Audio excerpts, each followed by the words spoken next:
Étudier un morceau, un texte, un développement sur une histoire qui s'est passée dans la Torah.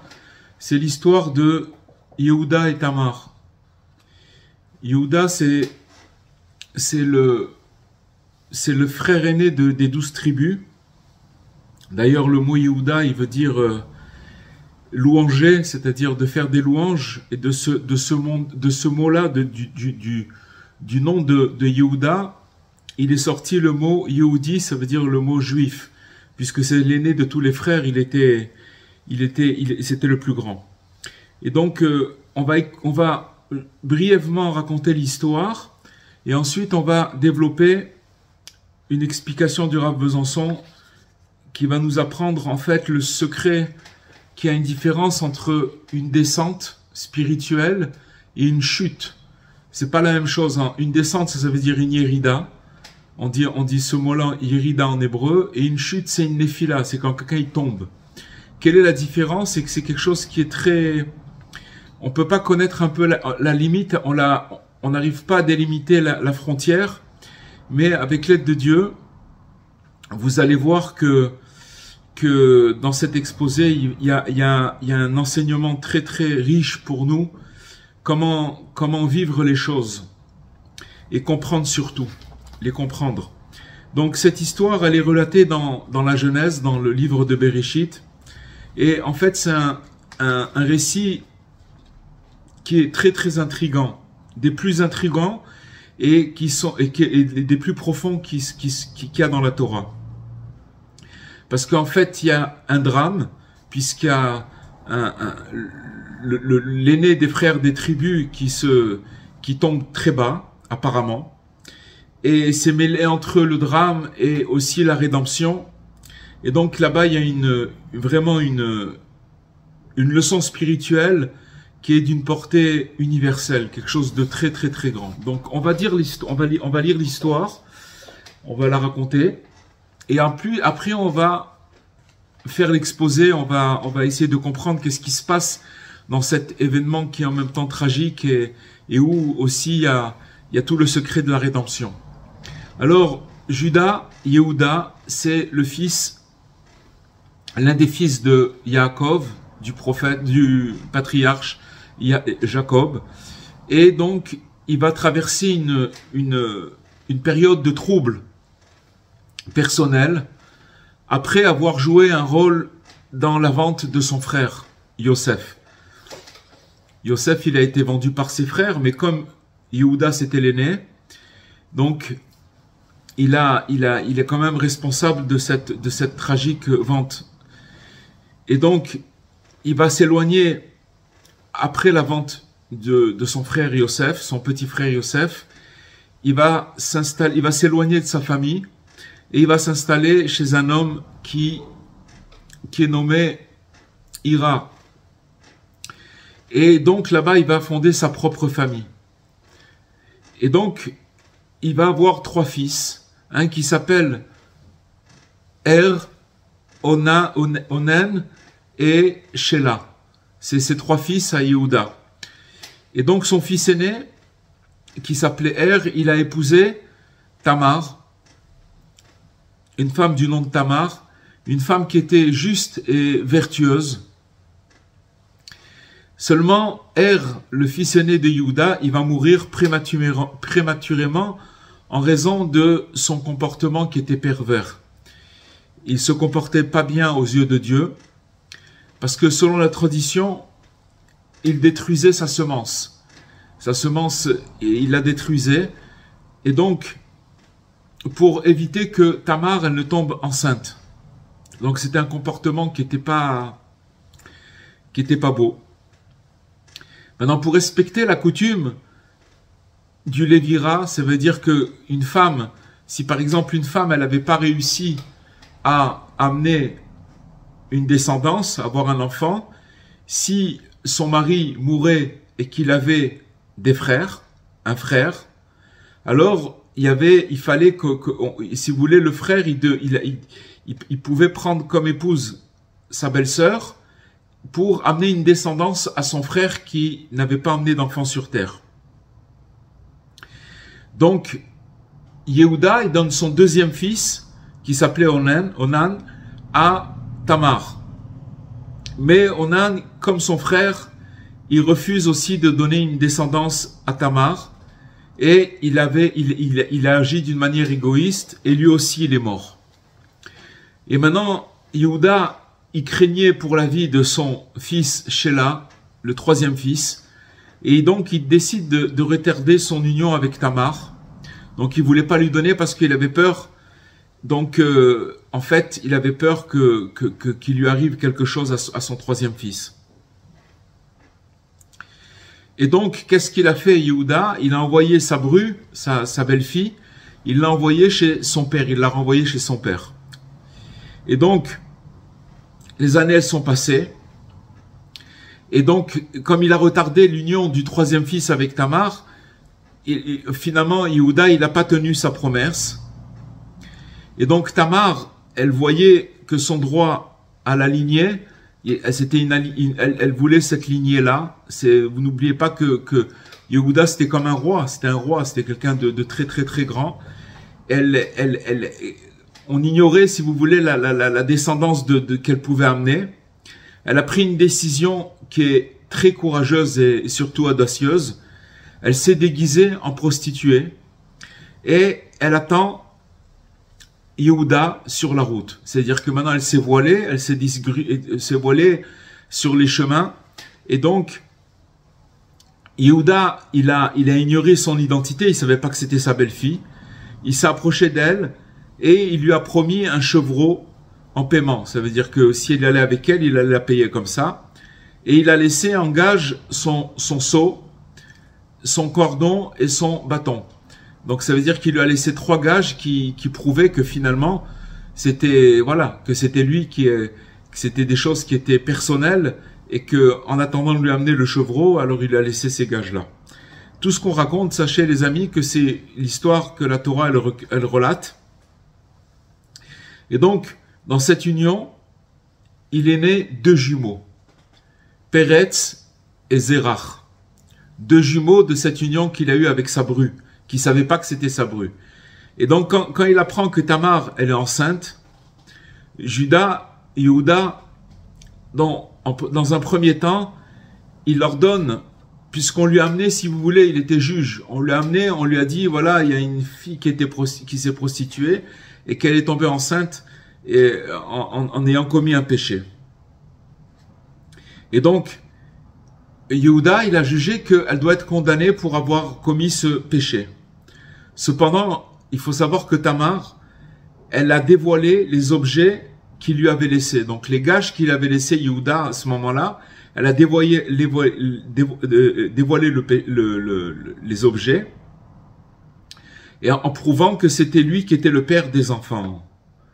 Et donc, face à cette révélation, Juda, il a reconnu son tort et il s'est écrié, il a dit, elle est plus juste que moi, car c'est de moi qu'elle est enceinte. Donc on voit que déjà dans la Torah, Yehuda, il a reconnu sa faute, il a reconnu ce qui s'était passé.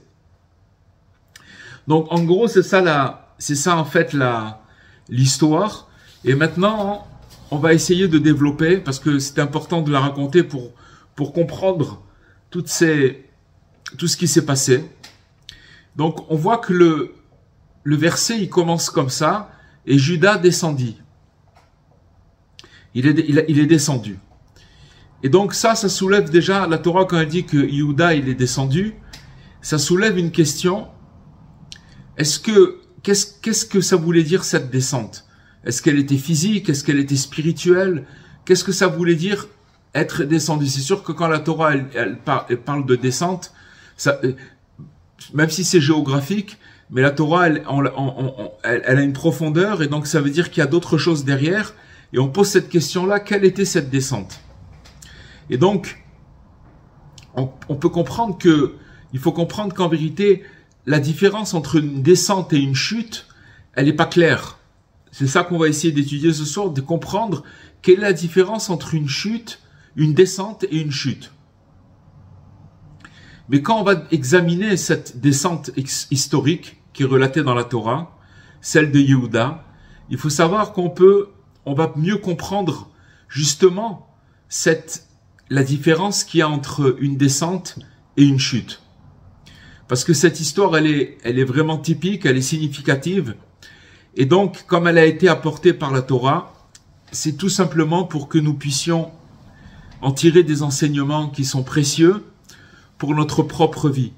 Toutes les histoires qui sont relatées dans la Torah, les histoires des patriarches, des matriarches, tout ce qui s'est passé, c'est pour une seule chose, c'est pour qu'on apprenne quelque chose et qu'on en tire des enseignements très précieux. Les Chazal, les sages, ils enseignent que l'expression que quand la Torah elle nous dit que Yehuda il est descendu, elle fait référence au fait que ses frères l'ont destitué de son rôle de dirigeant en raison de la douleur qu'il avait causée à Yaakov. Comme c'était le frère aîné et que la vente de son frère Yosef, elle pouvait pas se faire sans son aval, l'aval de Yehuda. Donc, si vous voulez, tous les frères, ils ont reporté la responsabilité de la vente de Yosef sur le frère aîné. Et comme ça a engendré une douleur très grande au père, à Yaakov, au patriarche, comme il avait vendu son frère Yosef, en fait, les frères y reprochaient à Yehuda son rôle dans cette affaire, comme il était aîné. Et donc, nos sages, ils ajoutent que cette descente, elle fut très profonde et sérieuse.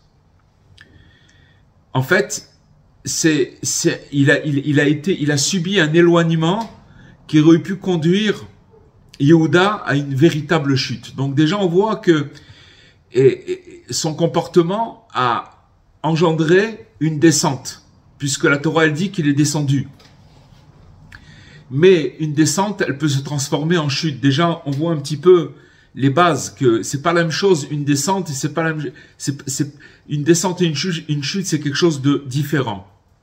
Et on voit que cette descente, elle est arrivée à son apogée lors de l'épisode étrange avec Tamar qu'on a tout à l'heure relaté, qui était sa belle-fille.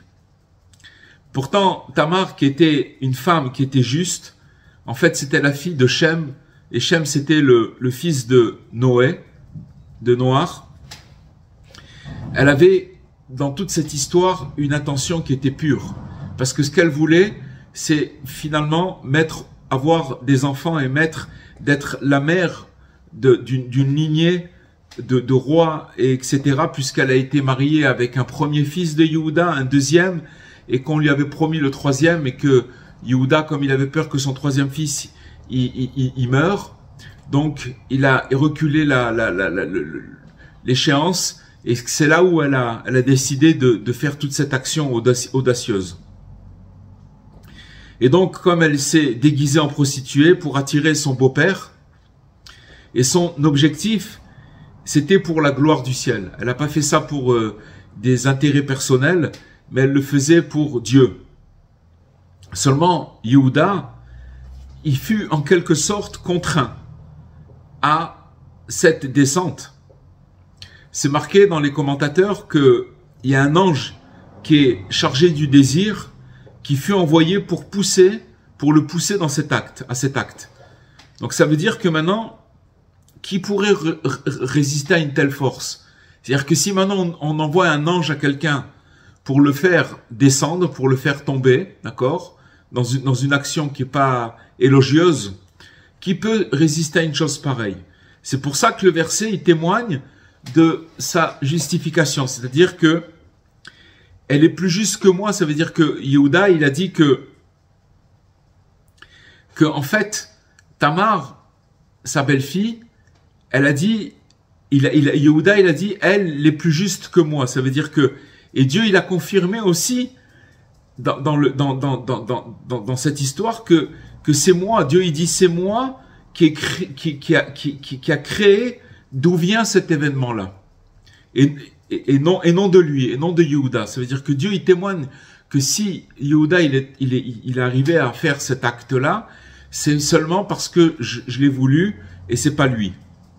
En clair, si on comprend la chose, c'est que Yehuda, il a aucune culpabilité dans ce qu'il a été, ce qu'il a pas, il a rien initié, il a rien fait, Yehuda. Donc ça vient de Dieu, parce qu'en fait, ça venait d'une contrainte qui était complètement totale. Mais en fait, il y a une question, la vraie question, on va la dire, c'est quoi?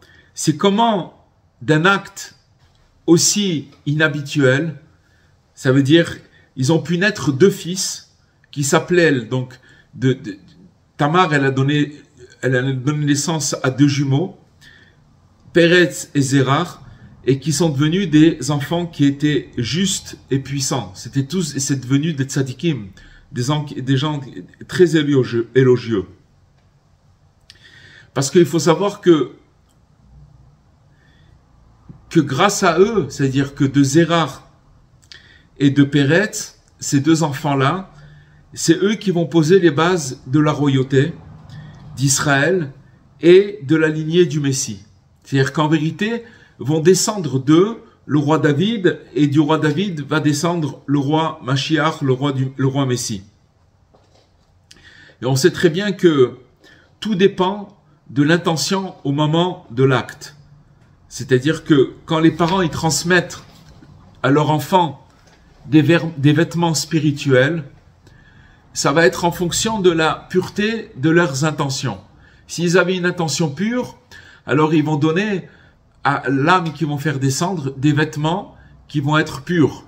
Et le contraire, alors les enfants ils vont pas avoir cette pureté. Ça dépend de l'attention des parents au moment de l'acte. Et donc ici, tout semble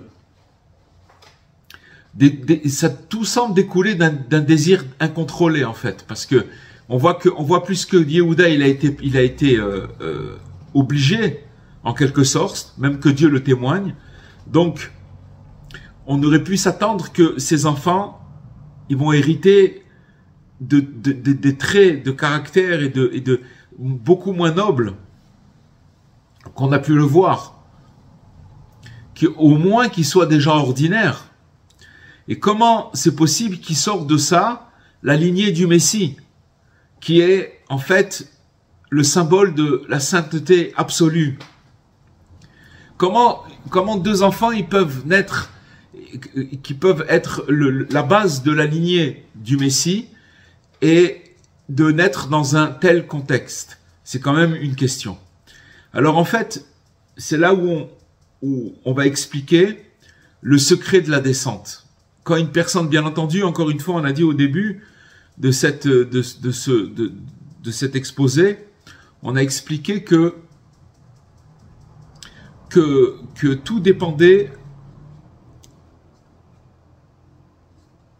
de... alors, j'ai un petit blanc là. Donc, le secret de la descente. Donc, selon la perspective de la chassidoute, si on prend tout ce qui a marqué dans la chassidoute du Baal Shem Tov et la suite de son arrière-petit-fils Rabbi Nachman, on sait que chaque descente, elle a pour but ultime une ascension élevée. Ça veut dire que quand une personne elle se trouve dans une descente, que la personne elle pense qu'elle est en train de descendre, en vérité, tout simplement, si elle sait vivre cette descente, c'est pour après se transformer en tremplin et d'avoir une montée qui est très très très grande. Et donc, lorsqu'une personne, elle se voit pousser, malgré elle, dans des situations qui sont indignes, ou dans une descente qui semble venir d'en haut, elle est souvent tentée de considérer cette personne, c'est-à-dire que quand elle se trouve malgré elle, dans des situations qui sont pas belles, elle considère ça comme une contrainte. C'est-à-dire qu'elle est obligée. Et dans certains cas, comme dans l'histoire de Yehuda, eh ben, cela est effectivement le cas. Ça veut dire qu'en vérité, il y a des fois des situations où on descend et qu'on n'a pas le choix. Que ça veut dire que la personne, elle est contrainte comme dans l'histoire qu'on a évoquée. Et en vérité, en fait, ce qu'il faut savoir que il s'agit d'une situation qui est imposée. Et la Torah, elle considère qu'une contrainte absolue, eh ben, ça exonère l'individu. C'est-à-dire que l'individu, il n'est pas responsable de ça.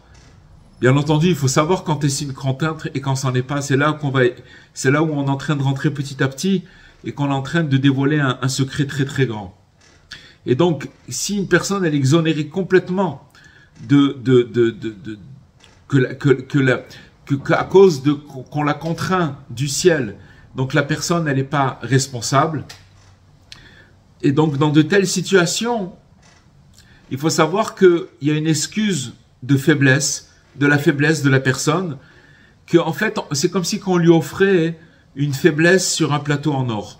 C'est-à-dire que maintenant la personne elle sent que c'était plus fort qu'elle et qu'elle se trouve dans une situation où, si vous voulez, ok, c'est comme si qu'on lui proposait d'être faible sur un plateau en or. On va expliquer ce que ça veut dire. C'est-à-dire que quand une personne, il lui arrive une telle chose, il faut savoir qu'il y a différentes réactions qui sont possibles. Une personne, elle peut accepter cette excuse qui est confortable, parce que le fait de sentir que c'est pas de ma faute, je sens qu'il y a un truc qu'on m'a poussé, je le voulais pas, et on m'a entraîné. Je sens que la providence, elle m'a entraîné dans cet acte. Et donc, à cause de ça, il peut se laisser emporter par les circonstances et même s'y abandonner. C'est-à-dire que maintenant, justement, parce qu'il est descendu et qu'il sent qu'on l'a poussé d'en haut, alors que maintenant, si vous voulez, il reste là-bas. C'est-à-dire qu'il commence à s'adapter progressivement à cette réalité et il finit par en tirer un certain plaisir. En fait, les choses elles sont très très fines. Comment dirais-je, la frontière elle est très très très fine et des fois elle est presque invisible. Et donc il faut être très très vigilant dans la mesure où, si vous voulez, souvent une personne elle a été poussée d'en haut, mais elle a profité de cette descente pour s'installer, puisqu'elle sentait véritablement elle le voulait pas, mais qu'on l'a poussée dans ça. Et après, alors, si vous voulez, elle tire un certain plaisir de cette chose-là, où elle s'installe dans cette descente-là. Et donc, elle arrive même des fois à exploiter cette situation pour d'autres écarts. C'est-à-dire qu'elle continue, la personne, à s'écarter, alors qu'en vérité, elle n'aurait jamais osé. En vérité, les écarts qui viennent après, ils n'ont aucun lien avec la situation initiale. Au début, c'est vrai qu'on l'a poussée, mais après, la personne, elle glisse elle se conforte dans cette chose-là, et ça n'a rien à voir avec ce qui s'est passé au début. Et même, elle arrive à se retrouver dans des situations où elle peut faire des choses que normalement elle se serait jamais autorisée de le faire, mais le premier écart où elle s'est trouvée poussée dans cette descente, après elle continue, elle s'installe dans cette chose-là. Et finalement, elle peut glisser vers une véritable dégradation. Et surtout, la dégradation c'est une chose, mais la résultante de la dégradation, c'est un désespoir qui est profond, et il peut abandonner toutes ses aspirations. Il avait des aspirations qui étaient passées, qu'il avait au début, et à cause de cet événement-là, il perd complètement l'espoir et puis surtout quand il se dégrade, plus il se dégrade, plus il s'installe dans un désespoir qui est profond. Et c'est ça qui s'appelle une chute. En fait, on voit dans l'histoire de Yehuda que, puisque la Torah, elle dit qu'il est descendu. Il n'est pas tombé, il est descendu. Seulement, Yehuda, on va l'expliquer plus tard. On va expliquer que ce qui s'est passé, c'est pas une descente. C'est pas une chute. Puisqu'il a été contraint du ciel, mais au moment où il est descendu, il s'est pas conforté dans cette descente. On va expliquer. Maintenant, ça c'est la première. On a expliqué la première réaction possible, que la personne elle se conforte dans cette descente et puis bon elle exploite cette descente et elle en tire un plaisir. Mais il y a aussi au contraire une autre voie. Une personne elle peut comprendre que cette situation elle provient de Dieu. Elle comprend ça. Je vais vous donner un exemple. Par exemple, une personne elle peut avoir quitté un certain comportement et avoir tenu, et même en pensant s'en être débarrassé. Et puis un jour, sans préavis, il ne sait pas comment c'est arrivé, on le met dans une situation où, boum, il retombe en arrière. Et donc, il comprend que cette situation, c'est-à-dire l'autre voie dont on parle, c'est de comprendre, au lieu de se conforter dans cette descente, c'est de comprendre que la situation, elle vient de Dieu. C'est sûr que c'est une descente, parce qu'il n'est plus dans son mental initial, il descend. Parce que la tension de la situation, elle va réduire, elle réduit complètement sa clarté d'esprit. C'est normal, il se trouvait dans tel niveau et maintenant il se voit, oh, je suis descendu. Mais ça ne signifie pas une chute. Ok, il est descendu, ça ne signifie pas une chute. Parce que on voit que dans le cas de Yehuda, il a eu une sagesse mystique qui nous révèle que cet acte, il avait une finalité spirituelle très élevée. En fait, Hachem, il l'a mis, imaginez-vous, un roi, un juge, un grand tzaddik, qui se trouve dans une situation où il est sur le chemin, il voit une prostituée sur le bord du chemin, qui était habillée avec un voile, etc. Et boum, de là où il se trouvait, ça a l'air d'être une catastrophe. Mais on voit que, en vérité, il est né. En vérité, il faut savoir que les deux premiers fils de Yehuda, qu'il a eu et qui sont morts quand ils se sont mariés avec Tamar, c'était des enfants, il fallait libérer leur âme, puisqu'ils sont partis, ils se sont pas bien comportés devant Hachem, et que maintenant ils avaient besoin d'une réparation. Et donc c'était ces deux fils disparus, et qui se sont réincarnés dans Peretz et Zérar. C'est-à-dire que c'est les deux jumeaux qui sont nés de Tamar, c'était les deux enfants de Yehuda qui étaient morts quand ils étaient mariés avec Tamar. Et donc, à cette fois-ci, qu'est-ce qui s'est passé? Ils ont eu une rectification, cette fois, spirituelle. Ils ont été spirituellement rectifiés, ils ont eu une réparation. Donc maintenant, la question, c'est qu'est-ce qu'on fait quand une personne, elle se trouve dans une telle situation? La situation dont on a, c'est-à-dire que maintenant, une personne, elle sent que maintenant on est en train de la pousser, et qu'on la contraint de faire quelque chose qu'elle veut pas. Donc, il nous dit ici que qu'est-ce qu'il faut faire dans telle situation? On doit se retenir de toute participation volontaire. C'est-à-dire qu'on veut pas cette chose-là. On n'en veut pas de cette chose-là. Ce qui m'a été imposé d'en haut, je l'accepte. Mais de mon côté, je fais preuve de maîtrise et je m'abstiens de tirer un quelconque plaisir de cette descente.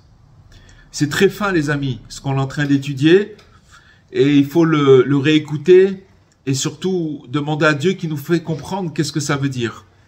Parce que ça peut être un peu,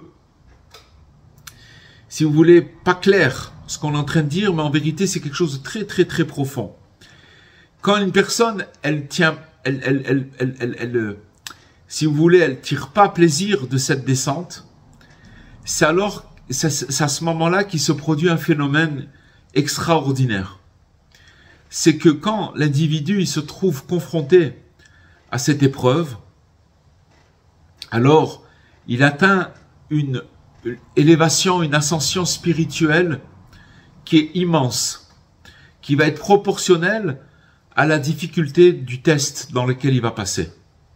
C'est quoi le test? C'est que maintenant, il y a deux façons de voir les choses. C'est-à-dire que maintenant, où et alors il va dire « Ah, mais voilà, je suis tombé alors que je le voulais pas. » Donc, ça lui ouvre une porte pour le faire. Maintenant, moi, je l'ai pas cherché. Donc, ça veut dire voilà. Et donc, la personne, elle continue, comme on expliquait tout à l'heure, elle se conforte dans la chose. Mais si la personne, elle sait que ça vient de Dieu et que maintenant, ce qu'elle fait, c'est de se retenir, pas se retenir, même si apparemment elle est tombée, mais de pas profiter de ça pour commencer à se conforter dans la chose. Il faut savoir que grâce à cette chose-là, toutes les âmes, dans toutes nos actions, on libère des âmes, faut le savoir. Et donc, comme il a fait Yehuda dans cette épreuve-là, il a réussi à réparer les âmes de ses enfants qui étaient décédés, à leur donner une réparation. Et en fait, il faut savoir que c'est ça, tous les sens même de l'exil spirituel. C'est-à-dire comment l'essence même de la rédemption. Comment on est libéré. On est tous coincés dans des choses, dans des situations, si vous voulez, que on nous envoie pour libérer, faire une réparation. Cette réparation, est-ce qu'on va se décourager ou pas? C'est là où ça va résider. Ça va résider. Si on se décourage, alors on n'a pas tenu dans le test. Maintenant, il y a une question qui se pose. Comment on sait que Yehuda, il a choisi la seconde option? C'est-à-dire que de pas se conforter dans cette descente, qui apparemment c'est une chute vertigineuse. Parce que quand il est tombé dans cette épreuve-là, il faut savoir qu'il s'est abstenu de toute déviation. Il a refusé de tirer profit ou un quelconque plaisir de sa descente. Maintenant, il s'est passé ce qui s'est passé. Mais après, qu'est-ce qui va se passer? Qu'est-ce qui va se passer? Est-ce que maintenant, parce qu'il s'est passé ça, je vais ouvrir les portes? Parce que, sachez qu'à ce moment-là, il se passe un phénomène. C'est que la personne, elle sent qu'elle a été poussée contre son gré. Mais si vous voulez, elle continue dans cette tangente, alors elle va profiter de descendre encore plus. Et si vous voulez, c'est comme si qu'elle va avoir une excuse.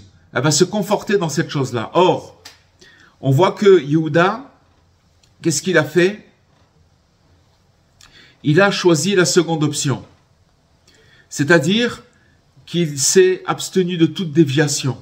Et il n'a pas eu de plaisir dans cette chose-là. Et donc, la réponse, elle est claire. En fait, ça se voit dans le résultat. C'est quoi le résultat? On voit que c'était un acte qui était plus que douteux, qui sont nés de cet acte des justes. D'accord? Ces deux jumeaux-là qui sont nés apparemment dans le péché, ils sont sortis des justes. Et ça a été possible seulement si Yehuda, il a tenu dans cette chute-là. C'est-à-dire que pourquoi c'est sorti finalement des justes? C'est parce que dans cette chute qu'il a eue, il n'a pas craqué, il s'est pas laissé aller. Et s'il avait trouvé de la complaisance dans cette situation, alors c'est sûr qu'il serait resté, il serait pas sorti de juste comme ça. Et en fait, le péché de ces premiers enfants, de Er et de Onan, c'est donc le péché de la jeunesse, celui d'avoir détruit la semence sainte. Et donc la réparation de ce péché, il est lié aux 10 types de mélodies spirituelles. C'est marqué que Rabbi Nachman, il explique dans un de ses enseignements que, si vous voulez, il y a 10 flèches empoisonnées. Quand une personne, elle elle pêche. Alors qu'est-ce qui se passe dans ce péché-là? Alors qu'est-ce qui se passe? Il reçoit des flèches empoisonnées qui le touchent profondément. Et donc la réparation de ces 10 flèches, ces 10 flèches qui le touchent, c'est les 10 sortes de mélodies, ça s'appelle le Tikkun HaKlali, la réparation universelle, qui font un travail de réparer ces 10 flèches empoisonnées. Et qui sont en vérité, qui symbolisent tous les moyens de renforcer l'esprit et de cultiver la joie. Parce que, faut savoir que quand, si vous voulez, les 2 fils de Yehuda, ils sont tombés dans ce péché-là, ils ont perdu complètement la joie et la clarté de l'esprit. Et donc maintenant, en passant par cette preuve, Yehuda, et d'avoir tenu, il a libéré, il a fait la réparation de ces âmes, de ces enfants-là. Qu'est-ce que c'est ces 10 mélodies du Tikkun HaKlali? En fait, elles enseignent à l'homme comment fortifier son cœur. Que quand la personne, elle va avoir en fait la différence entre cette mélodie qui sont les 10 mélodies qui réparent et ces flèches empoisonnées, c'est que quand une personne elle reçoit ces flèches-là, elle a plus de force de pouvoir tenir dans les épreuves. Quand il lui arrive une épreuve, elle est complètement brisée. Or, les 10 mélodies, elles amènent le contraire. Elles amènent à l'homme, malgré son épreuve, à lui fortifier son cœur, et elle enseigne à l'homme comment fortifier son cœur et comment élever son esprit et de ne jamais se laisser abattre. C'est ça la force du Tikkun HaKlali, qu'une personne, c'est le contrepoison. C'est-à-dire que maintenant, elle va recevoir là-bas, dans le Tikkun HaKlali, la force de jamais se laisser abattre, quoi qu'il arrive. Même si l'on tombe ou on descend, alors, en fait, ça va devenir un tremplin, cette descente, pour être mis à l'épreuve et à la fin de s'élever. C'est toujours un tremplin. C'est ça qu'il faut se rappeler. C'est ça qu'il faut se rappeler. C'est que quand une personne, elle descend, elle a 2 options. Ou elle reste là-bas, et qu'elle se conforte dans cette situation, ou alors elle comprend, attends, on m'a fait arriver jusque-là pour que maintenant, je puisse m'élever beaucoup plus haut par ce tremplin-là. Ça veut dire que c'est un tremplin pour m'élever très haut. Maintenant, si une personne, elle garde à l'esprit qu'elle doit toujours chercher à sortir un pied du bourbier, une fois le Rav Freikin, il a dit, Zichrono Livracha, il a dit une phrase. Il a dit, tomber dans la boue, c'est humain. Mais rester dans la boue, c'est animal. Quelqu'un qui tombe dans la boue, ça peut arriver. Il peut tomber dans la boue. Mais de rester là-bas, alors c'est animal. Maintenant, quand une personne, comment elle fait une personne pour sortir du bourbier?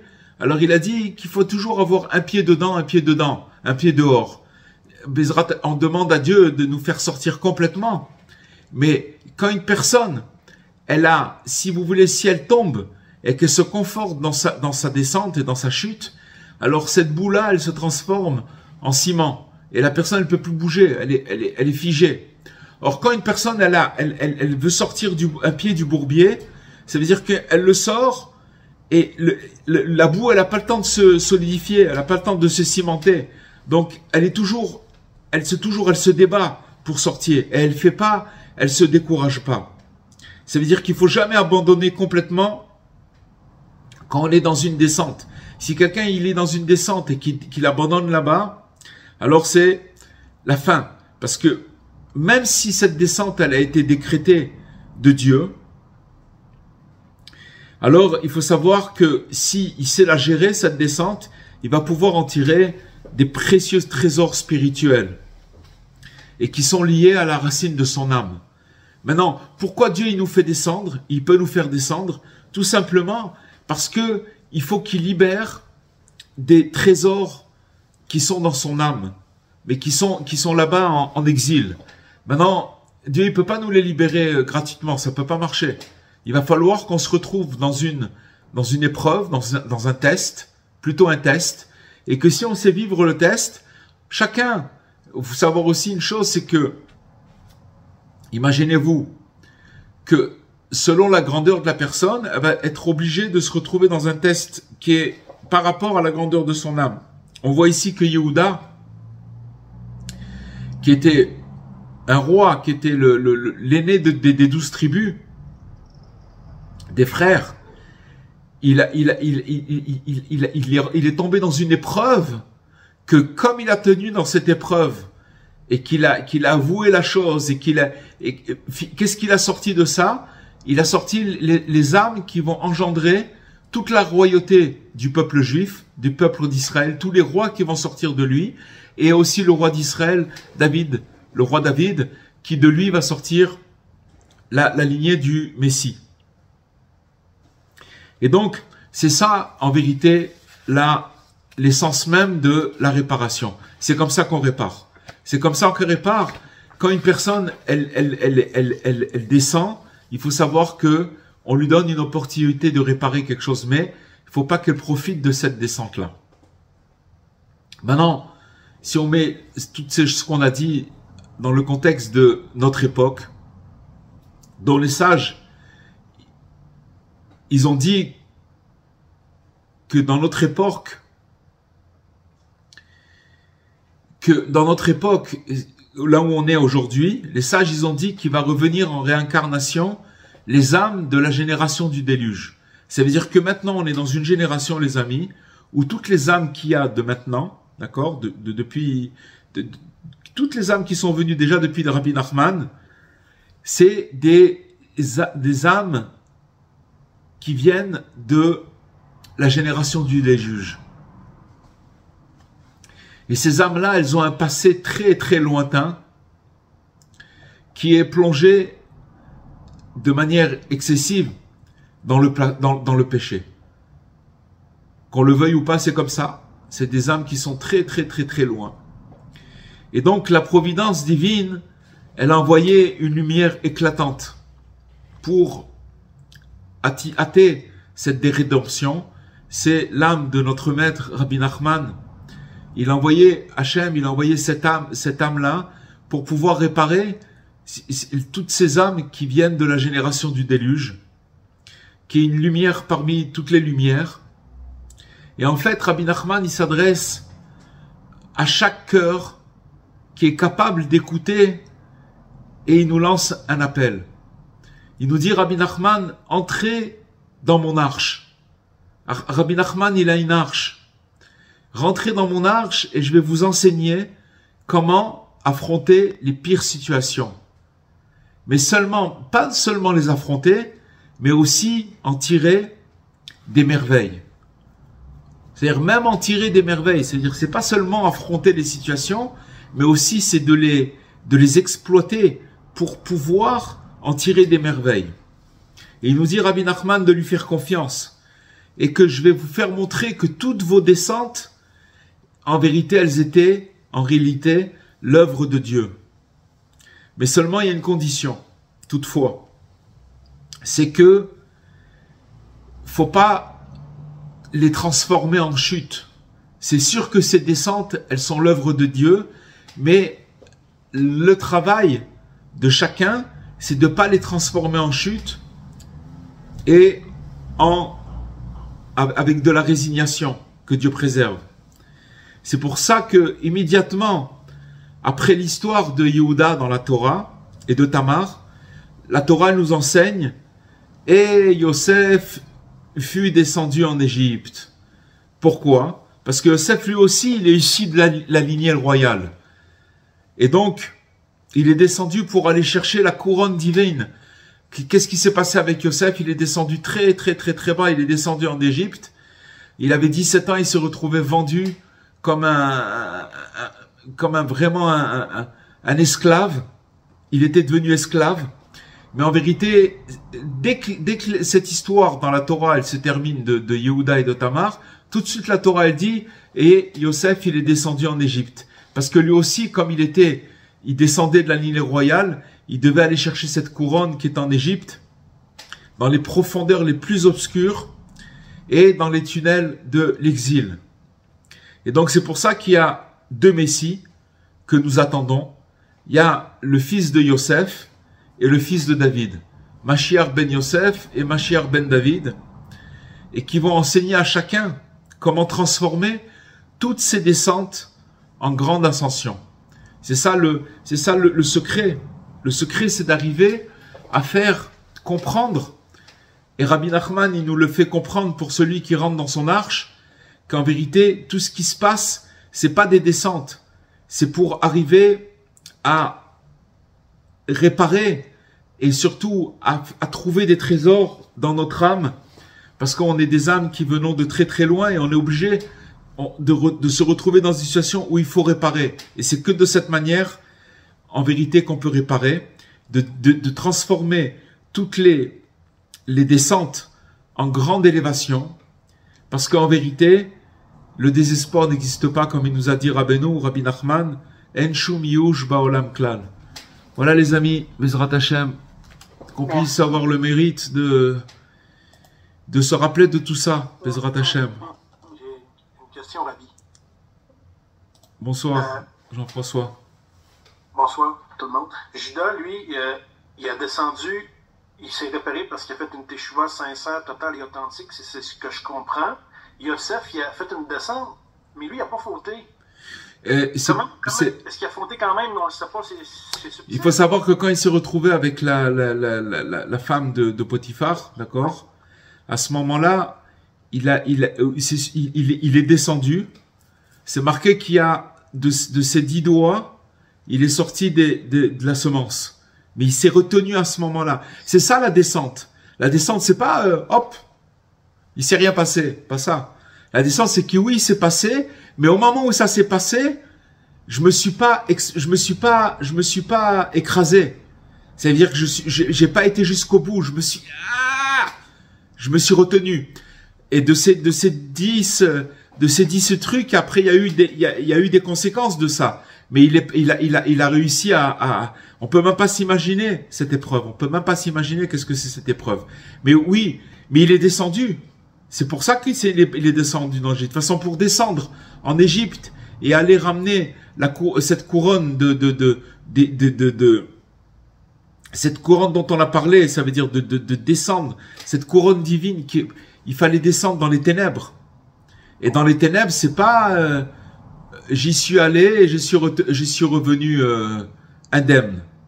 Il s'est passé, mais je me suis pas résigné.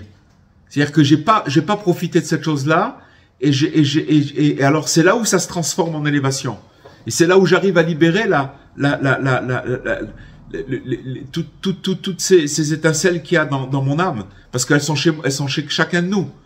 On est obligé de les libérer, mais on peut pas libérer autrement que en passant par. Bien entendu, attention, chacun selon ce qu'il doit réparer, etc.